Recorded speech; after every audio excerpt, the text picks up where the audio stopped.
And people don't really realize, Mr. Albert, how devastating this tornado was. I mean, it just, for miles and miles of devastation there, you know. This particular tornado, the Weather Service rated it as a EF2.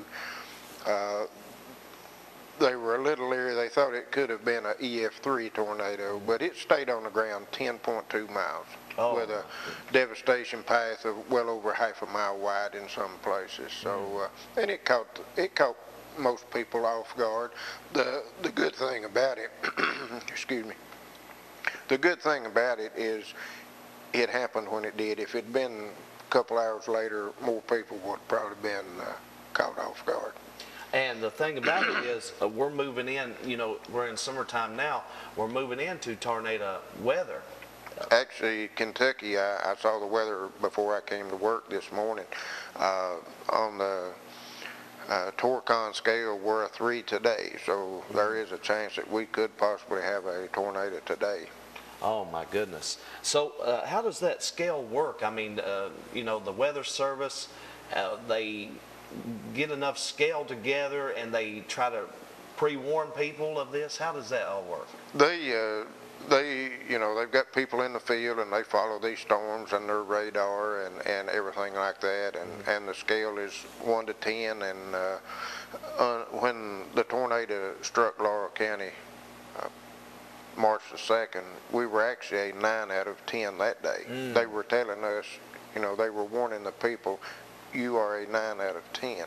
And the odds are at that point that we are going to suffer a tornado, and we did. And but I don't know exactly how their scale works, but I'm sure when you get up in the upper numbers, there is a chance, and there's a chance for severe thunderstorms today in the county. And just we urge people, you know, pay attention to heed the warning. Watch your television, you know, listen. If you don't have a Weather Service radio, go buy a Weather Service radio for your home. They're not that expensive. Exactly. I mean, you took the words out of my mouth. I was going to say people should not ignore the warnings, or you know, when they hear it come across the radio or whatever, they should be prepared for things like this nature. And I, you know, most people, and I've been guilty myself, people think that it probably won't really ever happen to them.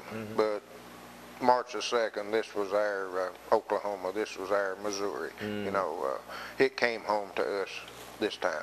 Exactly. And you do so many things throughout the community. We was talking a little bit before the program about, you know, the children's places and things of that nature, the daycare centers. What's some of the things you do at the daycare centers? Well, a licensed daycare center in Kentucky has to provide me, as the EM director, with an emergency operating plan that they will do in case of an emergency, be it man-made or natural disaster. And I just visit the daycares and try to keep them, you know, up to date with their plan, because that eventually becomes a part of my overall emergency operating plan for the county. Right. So you also do that with the school systems or anything like that? Yes, I have plans for the school systems, the detention center, just different, the rest homes. So you're a busy individual, and you're out here trying to work with the community. And how can the community support what you're doing? How can they get involved and help you do your job? Well, you know, just the big thing is don't be afraid to get involved. You know, some people think, well, you know, they don't want me hanging around, or they don't want me meddling in their business. But, you know, we welcome the local emergency planning committee, the LEPC. I'm the chairman of that committee, and we meet and we discuss things that you know, that can help this county. And anybody watching this program, if you want to be part of the local emergency planning committee, contact me at my office.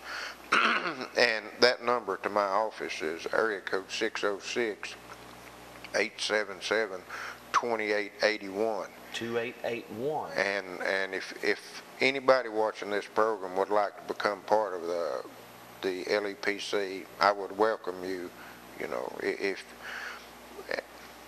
and, you know, people have hectic schedules.